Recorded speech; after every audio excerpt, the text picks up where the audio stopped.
Il y a, là j'ai fait un certain nombre de débats, et il y a souvent des gens qui me disent « Enfin, mais il est idiot ce garçon, il aurait dû effacer ses trucs. » Mais non, on a beau les effacer, quelqu'un les aura stockés quelque part, aura fait une capture d'écran, et c'est sûr que si on veut aller fouiller dans les tweets de beaucoup de gens, on trouvera ce genre de blagues, de mauvaises blagues, mais qui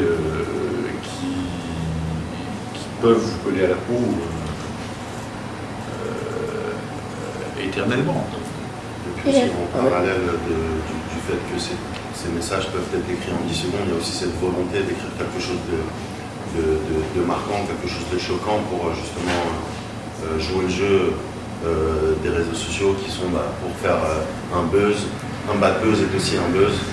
Il faut soit être très fort dans son domaine, soit être très choquant, soit être très drôle. Et être très fort ou très drôle, c'est pas donné à tout le monde. Donc il y a toujours cette possibilité de dire une des horreurs qui faire réagir. Et puis ça peut faire partie d'un jeu pour gagner des followers et avoir un succès ou un buzz immédiat sur Internet. Je pense aussi que ça renvoie, et là c'est ce que dit Rabat qui me fait penser en complément de la réponse tout à l'heure, l'autre élément qui me semble être révélateur à travers les réseaux sociaux d'une tendance de notre monde d'aujourd'hui, c'est justement cette course à la popularité. Moi c'est vrai que quand j'avais l'âge de Karim, on était plutôt dans une période où on essayait de se différencier, d'être les gens qui nous faisaient rêver étaient plutôt des gens très en marge, des gens qui la ramenaient pas, quoi. Aujourd'hui, il y a vraiment cette envie d'être en liaison avec le plus grand nombre, d'être dans le mouvement et d'être aimé. Pas par hasard que sur les réseaux sociaux on like quelqu'un. Et ça, c'est vrai que c'est pas quelque chose, je pense que c'est quelque chose d'assez révélateur, peut-être d'une solitude plus grande qu'on éprouve aujourd'hui et donc on essaye de combler comme ça. Peut-être aussi que c'est un mouvement naturel et qu'on n'y échappe pas. C'était d'abord l'impression qu'on utilise beaucoup ces réseaux sociaux, qui sont séduisants, qui peuvent être des outils de communication formidables quand ils sont bien utilisés, mais qu'on a plutôt tendance à ne pas les interroger, et à interroger leur fonctionnement, leur danger, j'ai l'impression qu'on est très passif vis-à-vis de quelque chose qu'on nous a donné comme ça, et qui, par ailleurs, a une puissance énorme, parce qu'il y a énormément d'argent derrière pour les promouvoir,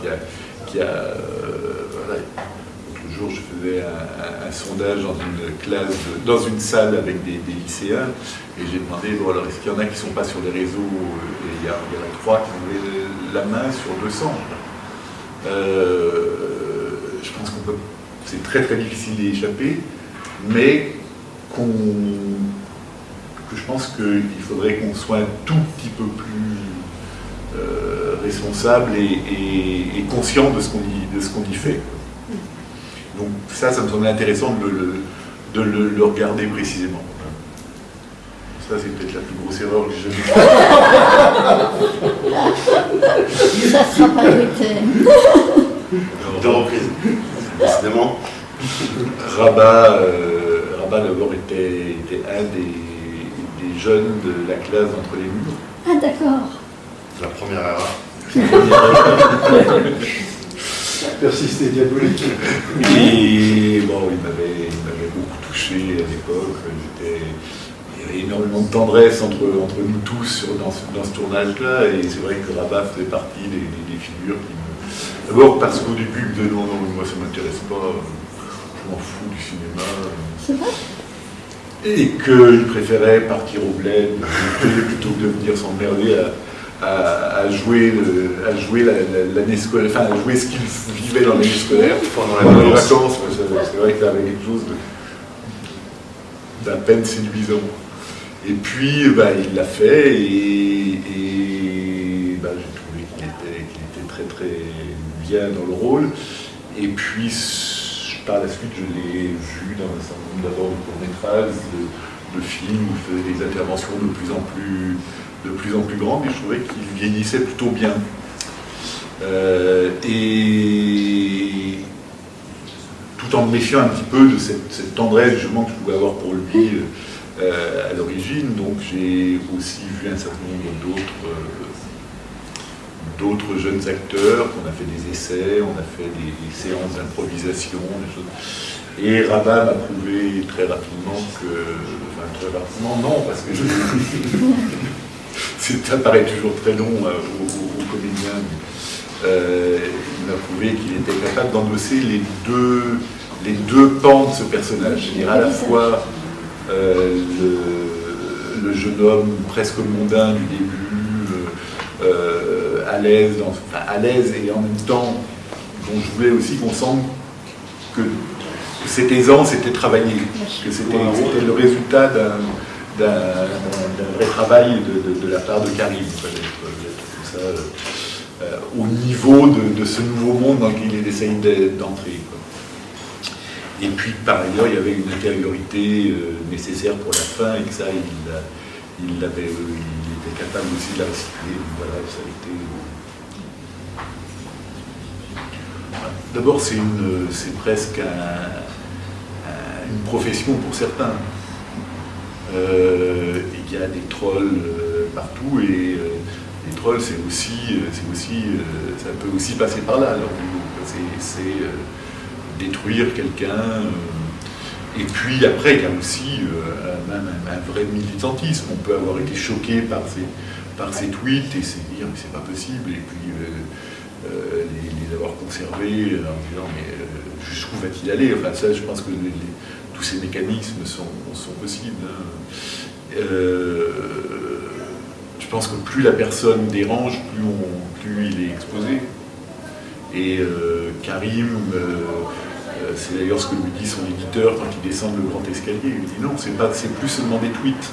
Avec ton succès maintenant, c'est plus des tweets, c'est des messages qui sont sortis de là. Maintenant, il faut que tu les assumes comme étant des pensées à toi. C'est un petit peu comme ça qu'il l'explique dans l'interview à la fin, quand il dit pour moi c'était une cour de récréation.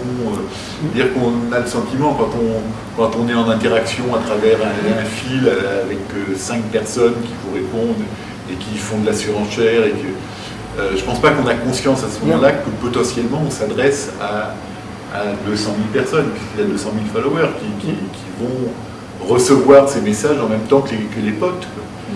Et c'est là que j'ai l'impression qu'à la fois on nous dit que cette génération qui est née avec les réseaux sociaux, les dominent bien, qu'ils en connaissent les règles, j'ai l'impression qu'il y a encore une inconscience, quoi.